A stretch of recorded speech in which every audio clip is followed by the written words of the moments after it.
it going, guys? That's a lot of people here this morning. They're all here to see you. Look at this. Isn't that wild? I think they're here to see you. No, you guys here to see Carl? Thanks, guys. Awesome. That Look is at the a signs. cool big hand you have there. Well, you know, That's Carl, you've been rocking and rolling this year. You have 3 top 5s and 13 top 10s.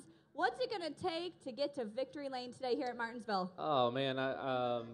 We haven't really been rocking and rolling. We've kind of struggled a little bit, but I appreciate you saying that. No problem. Last year was an unbelievable year for me and for our whole team. We came into this year with these high expectations, and it's been pretty terrible, to be honest with you. So we just want to get to victory lane. We've got nothing to lose. We just got to go out and race as hard as we can, try to get some victories, and then go win that championship next year. All right. Being so close to the end of the season, do you feel more pressure to get a win in, or is it the same all year? It's kind of the same all year. I always feel pressure. Everybody talks about pressure and being, having sponsors and being on television, all that stuff. But I think I can speak for almost all the guys in the garage. I mean, we're racers. I felt the same pressure when I was racing that little 4-cylinder car in a 12-lap feature in Missouri. So to me, I just want to win every race. I want to do the best I can all the time. And I think I'm very fortunate to have a lot of fans who understand that, know that we're giving it our very best every week. Well, you're a very calm, cool, collected kind of guy. Have you always? Sometimes, yeah. Yeah. Have you always been this kind of level-headed, or did it take some time? Have you not seen some of the dumb stuff I've done? I wasn't going to point it out. We're focusing on the positive. Well, but we do. We're all competitors, and it's you fight for every single inch you can get out there. And I think just like all the guys that are successful in racing, you got to give it your very best, and you got to stand up for yourself anytime something doesn't work out. And sometimes it looks like you lose your mind, but really you got to be competitive all the time. You can't let you got to establish that you're going to go out there and you're going to do your job. You're not going to let anybody take something from you. And I think that's the only way to go racing. Well, I think it's really cool that one of the first things you did was recognize your fans out here, because they came out here to see you. Yes. But is it kind of surreal to see somebody come up to you and have a picture of you on their shirt and you want to sign autographs? Yes. 10 years ago, 8 or 9 years ago, I was sleeping in my parents' basement, driving a car my buddy gave me, and people would laugh at me when I told them I wanted to be a race car driver. So it is truly insane to be living this life and be able to do what I do. And the support from my fans and our 99 fans has been unbelievable. I cannot thank everyone enough. But even in the years when things aren't going well and times when things aren't going well, it's motivating to have people come up and say, listen, you're doing awesome. You're going to be great next year. You're going to win this race. All those things, those positive things are just amazing. We're very fortunate to have the fans we have in this sport. Well, a fan wanted me to ask you, finish this sentence. The most memorable or unique interaction with a NASCAR fan has been?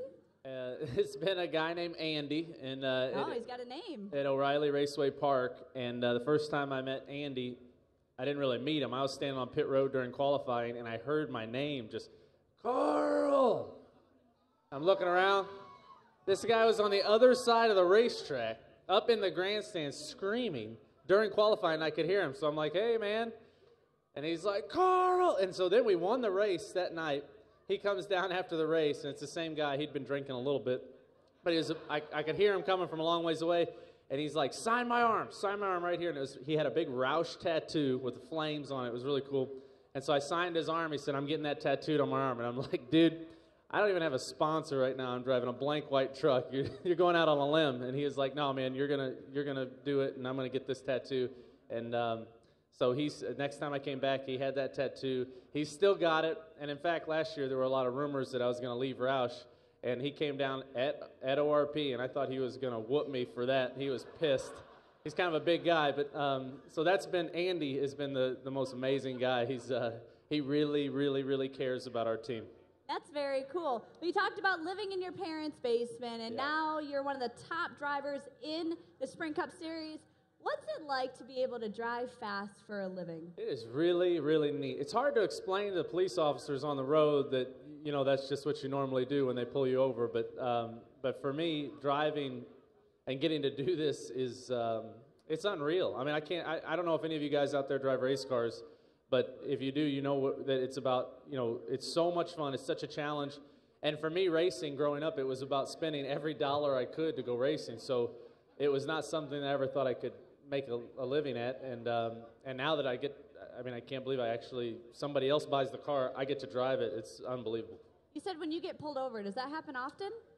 No, I was just kind of Okay, good. building like a example there. Just want to make sure. I get pulled over every once in a while. You It's get out hard. of it? The first time I went to Talladega testing the truck series. You drive around 200 miles an hour for 3 days. It was 2 or 3 days straight. I got back to the airport. I got in the vehicle that my team had loaned me because I didn't have a car. And driving home from the St. Louis airport, I got on the exit ramp about 1 in the morning. I was like, man, there's something wrong with this truck. Like, it's not running right. It was running, the engine's going, rah, rah, rah, rah, rah. And it's like, hell, the speedometer's all messed up. It says I'm going 102 miles an hour. I was like, what the hell is wrong with this truck? And I was like, I'm really going 102 miles an hour. It's on the limiter. So, you get kind of used to the speed and you get out on the road. Every once in a while, I'll look over when people are riding with me and they look terrified. I'm like, what the hell's wrong? Why. I'm like, what's wrong with you? And they're like, dude, we're going like 95 miles an hour sideways down. Oh, I didn't even notice. So.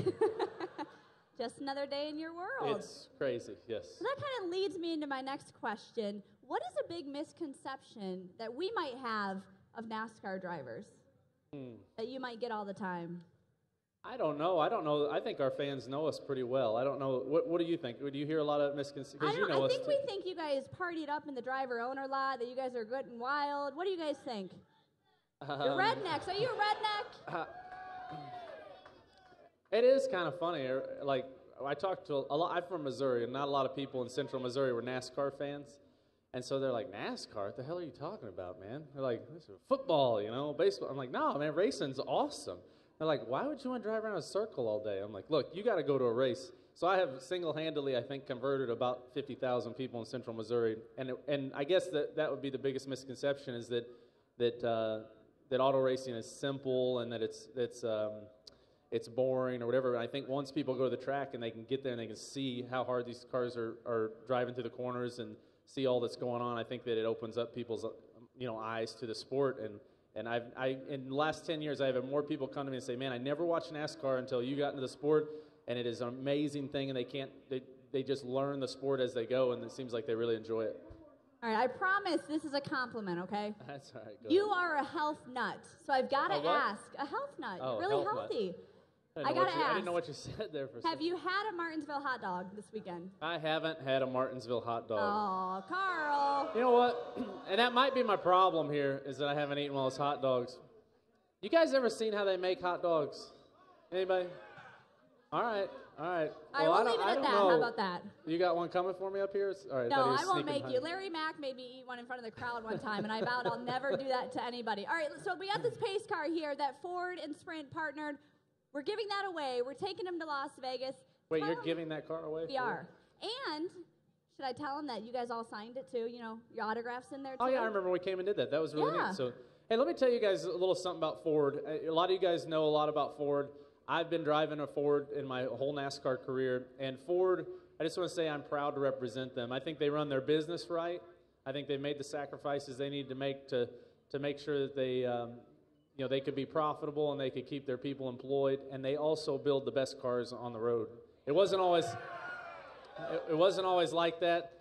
Everybody knows that some of those Ford cars back in the 90s were no good. I've worked on a lot of them. I'm sure you guys have. The tempo was the worst. But now these cars today are unbelievable. I drive Fords. I love driving them, and I hope one of you guys wins this Ford because they're great. Well, guess what, guys? I got good news. We're almost time for the green flag to start here at Martinsville, which means you got to get over to the drivers' meeting. Yes, so let's put your hands together for Mr. Carl Thank you, guys. Edwards. Thanks a lot. Thank you. Thank you.